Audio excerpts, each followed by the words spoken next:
Macmillan Audio presents Safekeeping by Karen Hesse. Read for you by Jenna Lamia.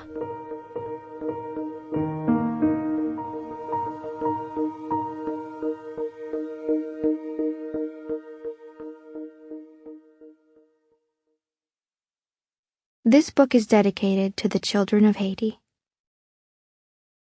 Part 1. I stare out the small window over a vast field of clouds. New travel restrictions ban even backpacks from the cabin of the plane. I haven't brought much out of Haiti anyway. The orphans at Paradis des Enfants need my sandals, my toothpaste, my t-shirts more than I need them. Besides, Mom will buy new stuff for me when I get home. I can't believe half of what I've heard in Haiti about what's happening in the U.S., but if even half of that is true... My heart raps at my ribs like a trapped thing. I remember my parents warning that all hell would break loose once the APPs took power. And now it seems as if all hell has broken loose. The plane is rerouted in flight with no explanation, to Philadelphia. When we touch down in Philly, military personnel direct us through customs. There are 3 separate officers at 3 discrete stations. Each station has its own arsenal of weaponry, each its own computerized lists. At the second checkpoint, soldiers single out a dreadlocked man 3 people ahead of me in line and strong-arm him away. He had been sitting across the aisle from me on the flight from Haiti. I watch, stunned, as the man is led off, arrested on suspicion of what?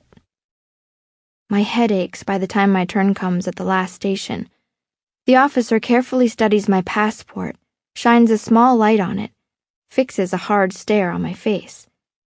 He checks my name against his master list, then opens my passport again. Radley Parker Hughes, he says. There's something about my name he doesn't like. I'm having trouble breathing. The room spins around me. Finally, he makes a decision.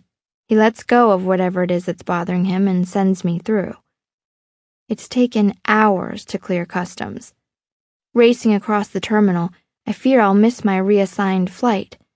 But at the designated gate, I discover the plane to Manchester, New Hampshire, has been delayed indefinitely. The attendant at the desk promises to make an announcement the moment she gets more information. I close my eyes. As best I can, I block out the news reports playing on the overhead monitors.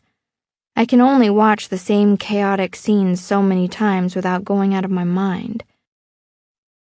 With no cash in my pocket and my charge card in my checked backpack, I try to sleep. What other way is there to eat up the endless hours of waiting? Except for a plastic cup of complimentary cranberry juice on the flight from Haiti, I haven't eaten since early this morning, when Monsieur Bellamy put a piece of his wife's cake into my hands. As soon as I get the line through, I will send a message to your parents, letting them know you are on your way, Monsieur Bellamy reassured me. Now, nearly 10 hours later, I'm still nowhere near home, and they've just announced that our plane will be delayed at least another few hours. Although my stomach has definitely grown smaller on 1 meal a day at the orphanage, there is a gnawing emptiness inside me. I surrender to the overwhelming need to hear the sound of my mother's voice, but no matter how much I search, I can't find a phone booth anywhere. Finally, I ask an attendant at the U.S. Air Desk. All the payphones have been removed, she tells me. No one needed them anymore. Everyone has a cell. But with the new travel restrictions, no one is allowed to carry cell phones onto the plane.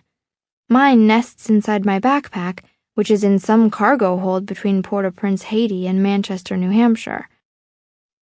I guess I'll just have to wait. I trust that Monsieur Bellamy has reached my parents by now, and told them when and where to meet me. I hope they know my plane is delayed, so they're not sitting all these hours at the airport.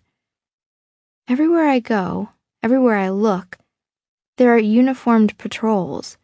Their steely scrutiny unnerves me. Sample complete. Ready to continue?